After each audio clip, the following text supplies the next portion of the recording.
Hello, আসসালামু আলাইকুম বাংলাদেশবাসী সবাইকে। আমার রাশিয়ায় উচ্চ বেতনের প্রলোভন ফাঁদে পড়ে ইউক্রেন যুদ্ধের সীমান্তে মৃত্যুর মুখে শতাধিক। সালাম জানাই, আসসালামু আলাইকুম। এদিক মুখ করো সবাই। আজকে লাইভে আসার সর্বোপরি মেইন উদ্দেশ্য হচ্ছে আমরা রাশিয়াতে আসার পরে কি পরিমাণ বিপদগ্রামের মধ্যে পড়ে গেছি এবং কি পরিমাণ কষ্টদায়ক অবস্থায় আছি আপনাদের কাছে শেয়ার করব। এবং কি আমরা যাদের মাধ্যমে আসছি, যাদের মাধ্যমে আসছি, যারা যারা আসছি এবং কি পিছনে দেখেন সবাই হচ্ছে আমরা রাশিয়াতে আসছি। একজন উনি অনেক ভালো ব্যক্তি, আমাদের শাহিনুজ্জামান শাহিন ভাই জামালপুর ইসলামপুরের আসনের ছিলেন, এমপি প্রার্থী ছিলেন। তিনি অনেক ভালো ব্যক্তি, তাকে আমরা অনেক সম্মান করি। তিনার ওসিলায় আমরা রাশিয়াতে আসছি। তার ভাই হচ্ছে পাইলট সাহেব, উনি অনেক মান্যগণ্য ব্যক্তি, ওনাকেও আমরা অনেক সম্মান করি। তারপর হচ্ছে চেয়ারম্যান স্যার নাসের ভাই, ওনাকেও আমরা হচ্ছে সম্মান করি। তো আপনাদের সবাইকে সালাম জানাই আবার, আসসালামু আলাইকুম। আমাদের রাশিয়াতে আসার উদ্দেশ্য হুট করে নিয়েছিলাম আমরা। কেউ কেউ অনেক টাকা ঋণ করে, কেউ কেউ অনেকভাবে অনেক কিছু জামানত রেখে রাশিয়াতে আসা হয়। আমাদের শাহিন ভাই, পাইলট ভাইরা কিছু টাকা নিয়েছে, আর জব্বার সাব এজেন্টরা ছিল, জব্বার এজেন্ট কালাম ভাইরা, তারপর নকিব ভাইরা, ওনারাও হচ্ছে সাব এজেন্ট। মেন দুইজন হচ্ছেন আমাদের শ্রদ্ধেয় বড় ভাই শাহিন ভাই আর পাইলট ভাই। তো আপনাদের রসিলায় আমরা রাশিয়া আসছি, এটা সত্য। এবং কি আপনারা আমাদের ভালো চাইছেন, যথেষ্ট ভালো চাইছেন যে আমরা যেন রাশিয়া গিয়ে দেশের জন্য কিছু করতে পারি, আপনার ইসলামপুরের নাম উজ্জ্বল করতে পারি। এটা সত্য, আসলে আপনারা কখনো খারাপ চান না। কিন্তু হস্তান্তর এই বিষয়টা হঠাৎ করে আনফরচুনেটলি একটা বিষয় ঘটে। রাশিয়াতে যখন আসি, রাশিয়ার মাটিতে পাড়া দিই, প্রথমত ইমিগ্রেশন কমপ্লিট করার পর আমরা আমাদের কোম্পানির লোক রিসিভ করতে আসি। রিসিভ করার সময় জব্বার নানার ছেলে ছিল সাব্বির মামা, উনি অনেক ভালো মানুষ, রিসিভ করলো। রিসিভ করার সময় আমি একটা বিষয় খেয়াল করলাম যে আমাদের সবাইকে ডেকে নিয়ে বলা হয় যে আপনারা আপনাদের পাসপোর্ট, ভিসা, ইমিগ্রেশন গুলো আমাদের হাতে দেন। তখন আমি চিন্তা করি, আসলে এরা হচ্ছে ডকুমেন্টেশন গুলো ওরা হাতে চাই কেন, কোম্পানির আন্ডারে কেন চাই? তখন ভাবলাম হয়তো বা কোনো একটা কাজের তাগিদে চাইতেছে। তারপর আমরা সবাই আমাদের যত ডকুমেন্টেশন, ইমিগ্রেশন, পাসপোর্ট, ভিসার কপি যা আছে, মূল কপি সব কিছু তাদের হাতে দিয়ে দেই। আমাদের জীবনে রাশিয়াতে আসার পরে আমাদের জীবনে সবচেয়ে বড় ভুল হলো তখন আমাদের ইমিগ্রেশন, ডকুমেন্টেশনের সবকিছু আর হাতে দিয়ে দেওয়া। তো আমি আগেই বলবো না যে আমরা বিপদে আছি, আমি আপনাদের কাছে দোয়া চাই যেন ভালো কিছু হয়। আমরা রাশিয়াতে আসছি, তো শুরুটা করবো হচ্ছে কোম্পানিতে যাওয়ার আগ থেকে। আমাদের রাশিয়াতে যে কোম্পানি, উনি আমাদের বলছিল একটা, হয়ে গেল একটা। উনি বলতে আমাদের শাহিনুজ্জামান শাহিন ভাই, পাইলট ভাই, উনি বলছিলেন আরেকটা, কিন্তু আমাদের সাথে রাশিয়া এসে হয়ে গেছে আরেকটা। তিনি বলেছিলেন 8 ঘন্টা ডিউটি থাকবে এবং কি 2 ঘন্টা পর 10 মিনিট 20 মিনিট করে ব্রেক টাইম থাকবে। 72,000 রুবেল বেতন থাকবে, বাংলাদেশি টাকায় 72,000 টাকা থাকবে। তারপর হচ্ছে তিনি বলেছিলেন কাজ বলেছিলেন হচ্ছে এসি এবং হিটার ফিটিং করা, লাট বেল্ট মারা, এগুলা কাজ করবে। সে বলে আমাদেরকে হচ্ছে রাশিয়া পাঠাইছে, উনি ভালোর জন্য পাঠাইছে।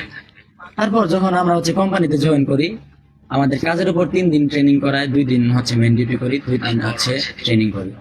2 দিন ট্রেনিং করার পর আপনার দেখলাম এই পরিমাণ ভয়াবহ কাজ দিচ্ছে আমাদের, যা বলা বাহুল্য। আমার লাইফে না, বাঙালি আসছি সবার লাইফে এরকম পরিস্থিতি শিকার, এরকম কোনো কাজ আমরা আজ পর্যন্ত আমরা করি নাই বাংলাদেশের মাটিতে। অ্যালুমিনিয়াম কোম্পানিটা এমন একটা কোম্পানি, প্রচুর পরিমাণ গ্যাস এবং কি প্রচুর পরিমাণ কেমিক্যাল দিয়ে ভরপুর, যেখানে গেলে মাথা অটোমেটিকলি ঘোরায়। আমরা যখন 2 দিন ডিউটি করি, প্রথম দিনে আমার ভাই কালাম ভাই, উনি অসুস্থ হয়ে পড়েন, বমি করে, অ্যালুমিনিয়ামের গুঁড়া হয়, কালাম ভাই অসুস্থ হয়ে পড়ে। দ্বিতীয় দিন আমরা ডিউটি করি, আমার পাশে শরণ ভাই, আমি অসুস্থ হয়ে পড়ি। উনি বমি কইরা নাক মুখ দিয়া রক্ত আসা পর্যন্ত এরকম অবস্থা, পরে হাসপাতালে তাকে ভর্তি করি। তারপরে ভাবলাম আসলে আমাদের এত হার্ড পরিশ্রমে কাজ দিল, তাহলে তো আমরা আসলে এখানে টিকতে পারবো না। আমাদের 2 দিনে যে অবস্থা, আমাদের কাজের একটু বিবরণ বলি। প্রথমত আমাদের বলেছিল যে এসি হিটার শুধু ফিটিং করবা, তোমরা হচ্ছে বেল্ট লাগাবা, স্ক্রু টিস্ক্রু লাগাবা, এগুলা কাজ ওরা বলেছিল, শাইন ভাইরা ওরা বলেছিল। কিন্তু তাদের কথার সাথে কাজের কোনো মিল নাই, তাদের কথার সাথে কাজের কোনো রকমই মিল নাই। তারা বলেছিল একটা হয়ে গেল একটা কোম্পানিতে রোবট দিয়ে অ্যালুমিনিয়ামের 4 হাত 5 হাত হচ্ছে পার্টস থাকে, যে পার্টস গুলো হচ্ছে প্রায় 70-75 ডিগ্রি সেলসিয়াস তাপমাত্রায় মানে তীব্র গরম থাকে। সেটা আমরা হচ্ছে 2-3টা গ্লাভস ইউজ করি, ওটা ইউজ করে হাত দিয়ে মেশিন থেকে রোবটে আমাদের দেয়, আমরা এটা নেই, টান দিয়ে নিয়ে এটা ঘষাঘষি করি।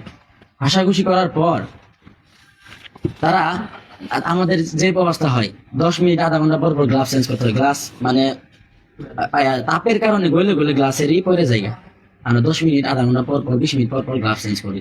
এবং কি দেখেন এই মালটা রোবটে আমাদের দিচ্ছে, তারপর আমরা এই মালটা ঘষাঘষি কইরা নিজে চেকিং করতে হয় কোয়ালিটির মতো, গার্মেন্টসের কোয়ালিটির মতো আমরা নিজেরা চেকিং করি মালটা, এবং সেই মাল নিজে সাজাই, নাম্বার দেখে দেখে সাজাই, এবং কি 6 ফিট 7 ফিট হওয়ার পর মালটা আমরা নিজে প্যাকিং করতে হয়।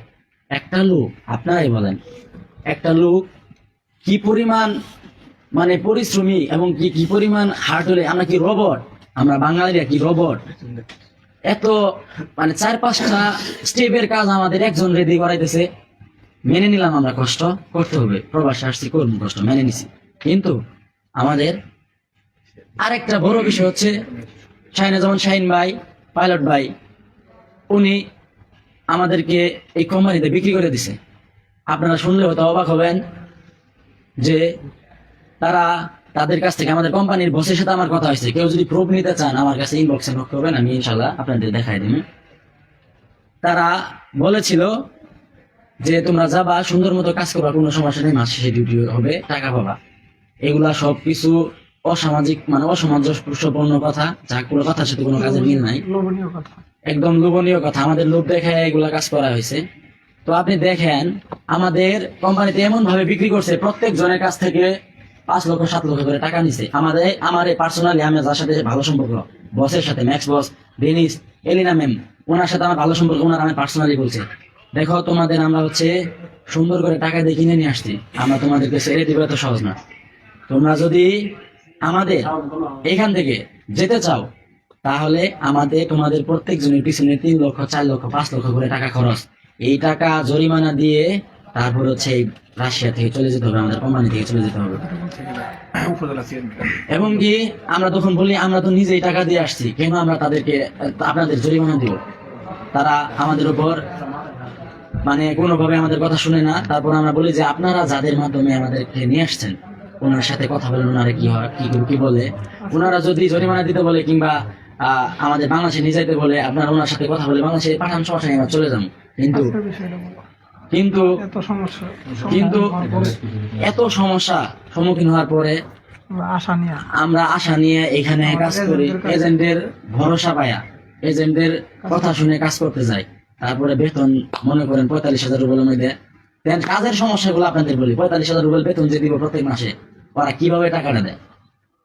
ওরা তো বিক্রি করছে, একে তো প্রথম স্টেপ, একে তো বিক্রি করছে আমাদের, দুয়ে তো তারা কোম্পানির কাছ থেকে টাকা খাইছে হিউজ পরিমাণ, তিনে তো আমাদের কাজ বলছিল একটা, দিচ্ছে আর একটা।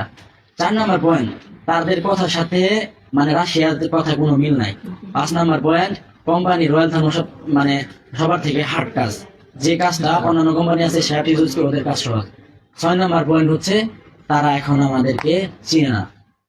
তারা আমাদের বলে তোমরা গেছো, তোমার অধীনস্থ এখন থাকো, আমরা তোমাদের চিনি না। আমাকে স্টেট কার্ড বলা হয়েছে, ম্যাক্স বস আমারে বলছে যে আমরা তোমাদেরকে যাদের মাধ্যমে নিয়ে আসছি তাদেরকে কল দিয়েছিলাম, কথা বলেছি, তারা আমাকে বলেছে যে তোমাদের নাকি এই ধরনের কাজ ভিডিও ফুটেজ আমাদের রয়্যাল থার্মোর কাজ দেখায় নিয়ে আসছে, তোমরা নাকি জেনে শুনে এই কাজের উপর আসছো। আচ্ছা আপনাদের সবাইকে কি এই রয়্যাল থার্মোর কাজ দেখায় নিয়ে আসছিল? আমাদের এই কাজ দেখানো হয় নাই, আমাদের কোনো কাজ দেখায় নিয়ে আসা হয় নাই। আমার নাম দেখো, বিপদগামীর মধ্যে আছি, ভাই সকালে আমরা বিশ্বাস করেন কাজের আরেকটা প্রবলেম দেখাই, আমরা কাজ করি এত কষ্ট করে, একটা ফোন বাইর করলে জরিমানা, কাজের রিজেক্ট মাল রিপেয়ারিং মাল যদি ওকের মধ্যে রেখে দেই মাস শেষের বেতন থেকে কেটে নেওয়া হয়, এটা জরিমানা। শাহিনুজ্জামান শাহিন ভাই, আপনার কাছে একটা কথা বলতে চাই ভাই, আমরা কি অপরাধ করছিলাম? আমরা এই যে অসহায় অত দরিদ্র ফ্যামিলি পোলামান, আপনার কাছে কি আমরা কোনো অপরাধ করছিলাম নাকি কোনো পাপ করছিলাম আপনার সাথে? আপনি আমাদের এতগুলা ফ্যামিলি, এতগুলা গরিব মানুষের জীবনটা নষ্ট করে দিলেন ভাই, আমাদের বিক্রি করে দিলেন কোম্পানিতে। চেয়ারম্যান ভাই যে কথা বলছে আজকের কথা বল। আমি আরেকটা বিষয় বলি, আমাদের উপজেলা চেয়ারম্যান স্যার যেটা কথা বলছে, উপজেলা চেয়ারম্যান ভাই নাসের বাবুল ভাই, উনি আমাদের ভিডিও কনফারেন্সিং এ ফোন দিছে। ফোন দেওয়ার পর বিস্তারিত আমারে দেখেন কি বলে, বিস্তারিত এটা শুনেন। উপজেলা চেয়ারম্যান স্যার বলে যে তোমরা গেছো কষ্ট করতে, কষ্ট করবা। পরে আমি বলি যে হ্যাঁ স্যার ঠিক আছে কষ্ট করব, কিন্তু আমাদের বিক্রি কেন করলেন? আমাদের কেন এইভাবে বিপদগামী মধ্যে ফালাইলেন? আমাদের ডকুমেন্টেশন পাসপোর্ট ভিসা কপি কেন তাদের কাছে তুলে দিয়েছেন? তারা কেন আমাদেরকে দেয় না?